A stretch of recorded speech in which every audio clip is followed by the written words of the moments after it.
Hi, my name is Chris. I'm a student in JTech. Today we're going to be talking about airbags. We're working with a Mazda MPV, and we're going to remove the airbag. First off, I want to get this clear that you should always wear safety glasses when working with vehicles, and every vehicle is different, so always check what it calls for when it comes to removing an airbag.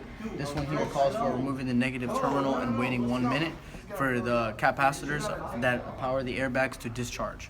So we're going to do that. So you would loosen this with a 10, but I already loosened it. So just going to go ahead, and now we're going to wait just 1 minute, and we'll be back. Okay, so we're going to remove the driver airbag, and it's actually in the steering wheel.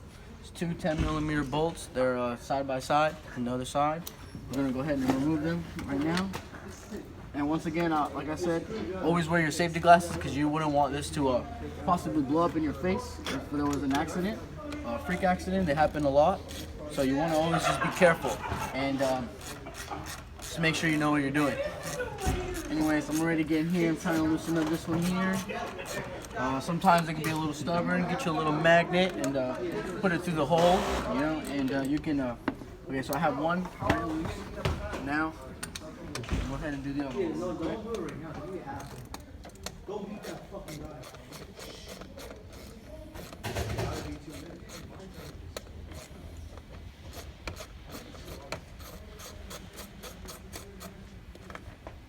Alright, so that's two bolts that we removed. You just come here, you know, there'll be a little connector here, but this one is disconnected. I'm not sure if this one is for this vehicle, but this is a trainer aid, so a lot of students work with this vehicle here.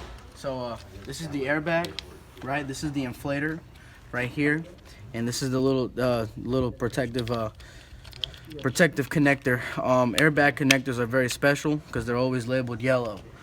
It's to let us technicians know that whatever we're going to be tampering with, that this here, all of the circuits need to be deactivated, or you could have a pre-detonation of the airbag. So I'm going to go ahead and put it back in, okay?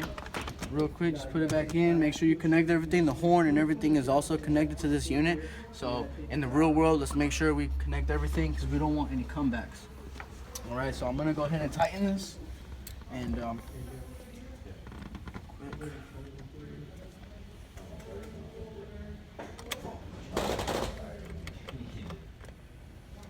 want to make sure it's also very tight to the torque that the manufacturer wants, because if this thing is loose, what could happen is, in the case of an accident, this thing, if it wasn't tight enough, you know, it could be loosened due to vibration in the future.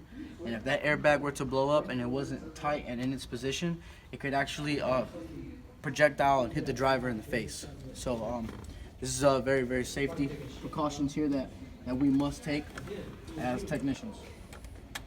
I don't know. I think my hand is kind of bigger than my own. That's my shit, dude. My shit was like this thick. Yeah.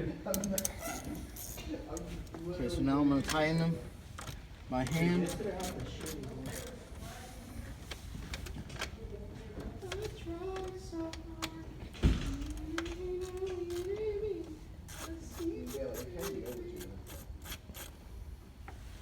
Right. And tighten this one.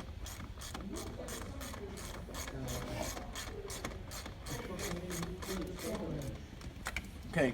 Also, so when you do an airbag, then you can connect the battery. So we're gonna connect the battery really quick, and just gonna connect the battery really quickly here, and then we will tighten this. We will tighten the battery terminal.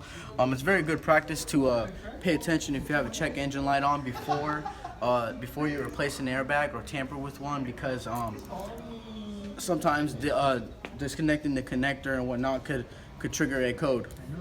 So it's good practice to hook up the scan tool and go into the airbag module and just check for any codes, and if there's anything that seems wrong, you can delete them and see if you can get them to go away. So that's the procedure. Thank you for watching. Have a good day.